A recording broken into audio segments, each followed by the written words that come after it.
Syngenta Crop Protection Canada and C&M Seeds present the Wheat School on RealAgriculture.com. Okay, Norm, right now there's a lot of interest in wheat, and this is new interest. This is interest that we haven't seen before. Why is there so much interest from life science companies like Syngenta in the crop of wheat? Well, there's a variety of reasons that come to mind. First of all, we like to think like a grower.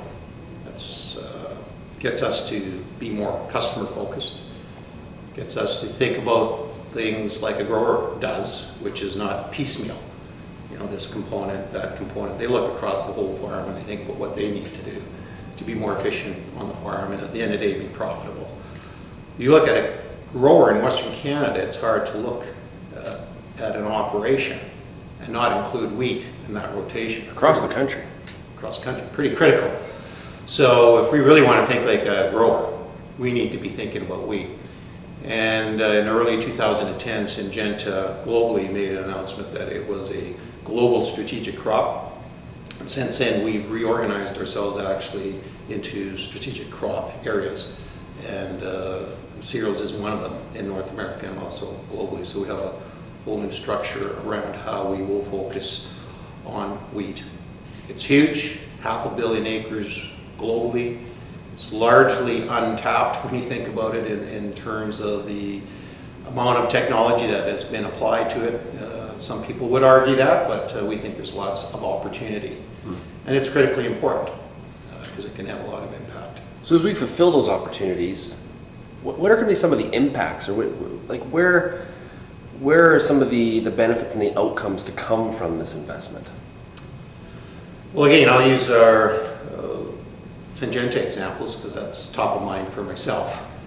What it does is allows us to attract more resources, more research, more finances to do the research with. That leads to more products and more solutions for growers who are growing wheat in a rotation. So for example, we launched this year a new product in the chemistry space, herbicides, called Traxos. We're continuing to develop a product called Axial. We have a new dicot AI in the pipeline. When it comes to fungicides, we are launching a new fungicides for seed care products, developing foliars, insecticide work going on. We're looking at other things like PGR, plant growth regulators as well. So in the chemistry space, we can just put a lot more resource there. Then there's the whole varietal end. And by the way, there's collaborations we do as well with other companies. So then we look at the varietal end of it. Tons of resource going into the technology and advanced technologies for breeding wheat and barley.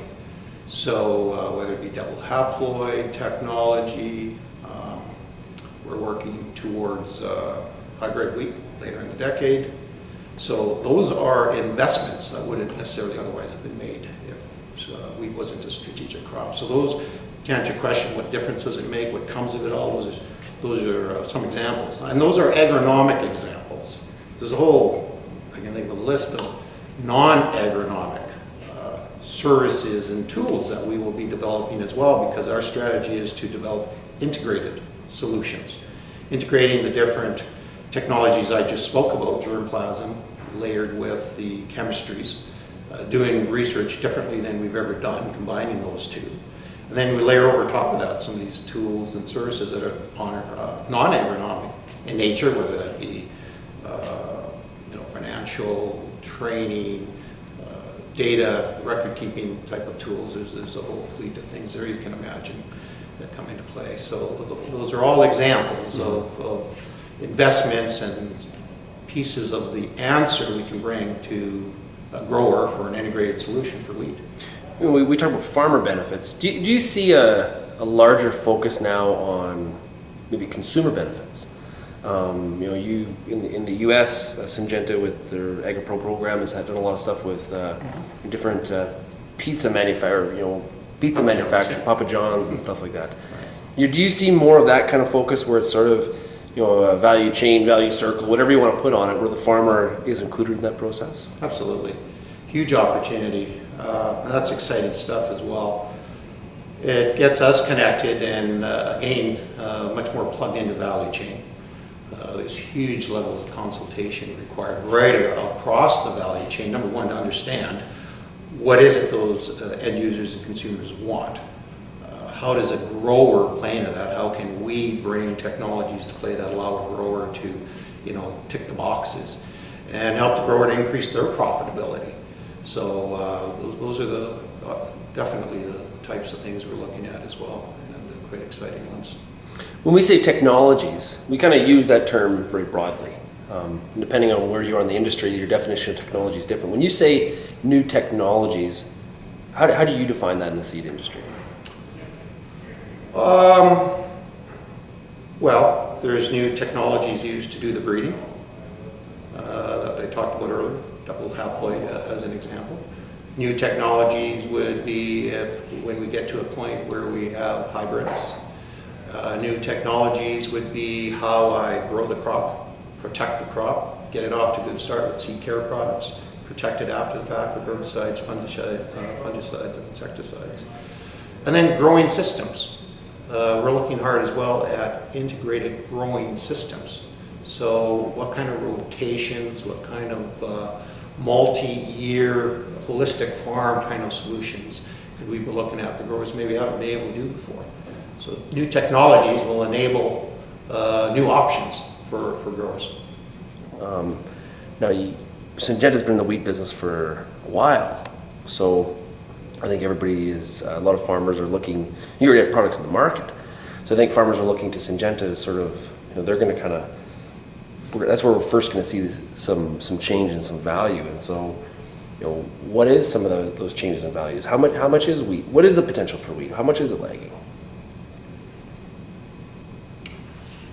Well, our investment in wheat is significant. Wheat does lag, and we're going to pick it up. We're going to invest more in wheat, significantly more. We need to. That's because there's a lot of work to be done that is going to get us to where we want to be, 15 years from now with the quality traits, the sustainability traits that we're working towards. Along the way, hope to get hybrid wheat established. Prior to that, there's some shorter term gains where we're getting to through our integrated strategy, where we're looking at germplasm integrated with chemistries, for example. Some low-hanging fruit there and some quicker wins. So we're already seeing some of those. The fact, though, that there's a lot of money being spent by a company like ours in other crops isn't all bad either. There's some benefits and some learnings and some technologies applied in those other crops that will also benefit wheat. I mentioned earlier double haploid technology, marker, some advanced breeding using marker technology that's applied heavily in the wheat space as well. So there's learnings from some of those other crops that we're applying. So that's a good thing. Benefit for grower there is that you're shortening your time to market significantly.